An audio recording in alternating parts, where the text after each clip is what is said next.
আল্লাহ আপনাকে কত ভালো রেখেছেন, আরও হাজার লোকের চাইতে, তবুও আপনি আল্লাহর কৃতজ্ঞতা স্বীকার করেন না। অথচ দুনিয়াতে কেউ আপনাকে এক গ্লাস পানি এগিয়ে দিলে আপনি তাকে ধন্যবাদ দিতে দিতে মুখে ফেনা তুলে ফেলেন। কিন্তু আল্লাহর প্রতি আপনার এত অভিযোগ। আশা করি এই ঘটনা শোনার পর সেটা কিছুটা হলেও কমবে। গুলশান থেকে ধানমন্ডি হয়ে গ্রিন রোড আসছিলাম, কিছু ব্যাপার নিয়ে প্যারা খাচ্ছি, সেগুলো ঘুরছে মাথায়। রাস্তার স্ট্রিট লাইটগুলো ম্যাক্সিমাম বন্ধ, সম্ভবত তীব্র বাতাসের কারণে। তার উপর তুমুল বৃষ্টি। গাড়ির ওয়াইপার পানি পরিষ্কার করতে করতে টায়ার্ড হয়ে যাচ্ছে, তাও সামনে পরিষ্কার দেখা যাচ্ছে না। একেবারে 10 থেকে 15 গজ সামনে একটা সাইকেলের উপর চোখ পড়ল, পিঙ্ক কালারের ব্যাগ, রেইনকোট। বুঝলাম ফুড পান্ডা রাইডার। এই তীব্র বৃষ্টিতেও বেশ স্পিডে চালাচ্ছে। ঘড়িতে তখন রাত 10:55। এই রাত 11টায় একটা লোক তীব্র বৃষ্টিতে রিজিকের সন্ধানে রাস্তায় ঘুরে বেড়াচ্ছে। রাত 11:05 গ্রিন রোডে ঢুকলাম। দেখলাম সিটি কর্পোরেশনের এক 50 মহিলা পরিচ্ছন্নতা কর্মী রাস্তার ময়লা পরিষ্কার করছেন। পরনে অর্ধেক রেইনকোট, ভিজে যাচ্ছেন উনি। বৃষ্টিতে ভিজে তীব্র বাতাসের মধ্যে জুবুথুবু হয়ে রাস্তা পরিষ্কার করে যাচ্ছেন। এই আবহাওয়াতেও রিজিক খুঁজতে উনি রাস্তায়। সুবহানাল্লাহ, কত অকৃতজ্ঞ আমি।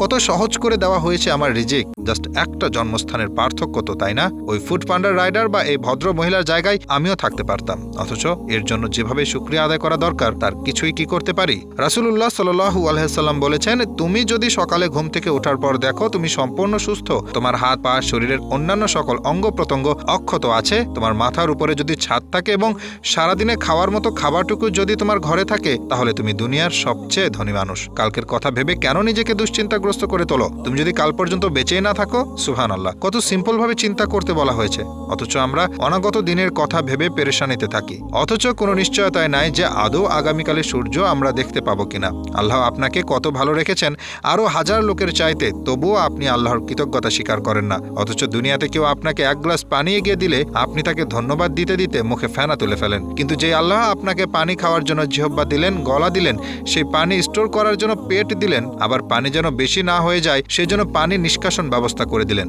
সেই আল্লাহকে জীবনে একবারও কি ধন্যবাদ দিয়েছেন এসবের জন্য?